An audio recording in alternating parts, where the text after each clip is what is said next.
Matapos iban ni Pangulong Bongbong Marcos Jr. ang Pogo, naglabas ng peke at AI-generated na video ang mga pro-China Duterte. Pinapakalat at sinisiraan si PBBM na videong gumagamit raw ng pulburon ng ating Pangulo. Nagsisigawan pa nga.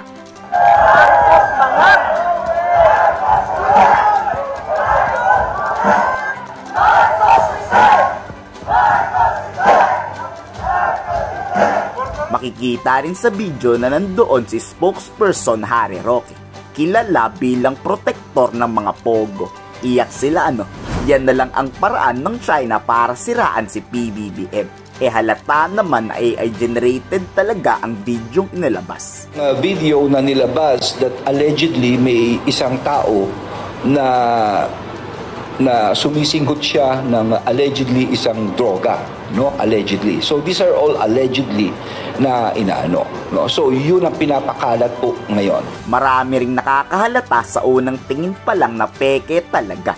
Para patunayan na di totoo yan, pinagkumpara ang litrato ni PBBM sa kumakalat na video. Malabo na at halata mo talagang pinatong lang ang mukha ng ating Pangulo.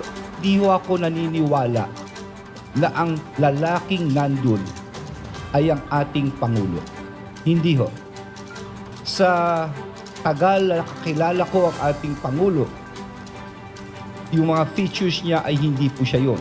Tignan niyong maigi ang tenga rito.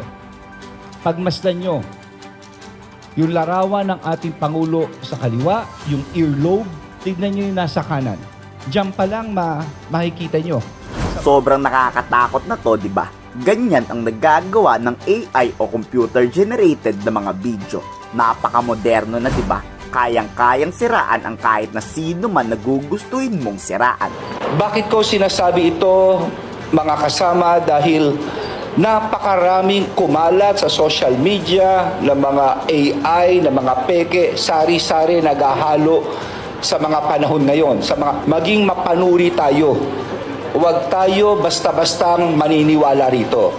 Inuulit ko, ako mismo, personally, isang tingin ko pa lang nakita ko na ito sabi ko, wala ito. Ang pinakarason ba't sinisiraan talaga ang ating Pangulo ay para mawalan ng tiwala ang mga Pilipino at patalsikin sa pwesto si PBBM. Bakit papatalsikin? Dahil hindi nagugustuhan ng China ang hakbang ng ating Pangulo sa West Philippine Sea. Di man nakaw ng China o di man lang masakop ang ating karagatan. Nananawagan tuloy si Defense Secretary Gibo na huwag basta-basta maniniwala sa peking bidyong kumakalat.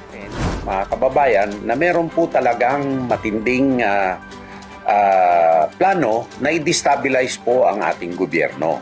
Nag-umpisa po ito sa mga fake na mga news tungkol po sa Armed Forces of the Philippines at Department of National Defense. Tapos nagprogreso po ito sa di umano'y walkout na hindi naman po nangyari. Pagkatapos po ngayon na curiously po, araw po ng SONA, naglabas po sila ng peking video at sa Amerika pa. Bakit po sa Amerika? Yan po siguro ay parte ng plano nila upang sila po ay hindi masubject sa jurisdiction ng Philippine authorities. Sa US pinapakalat ang video na nag-leak na dito sa ating bansa. Dahil kung dito sa Pilipinas yan ipagkakalat, matik kulong at may kakibat na mabigat na parusa.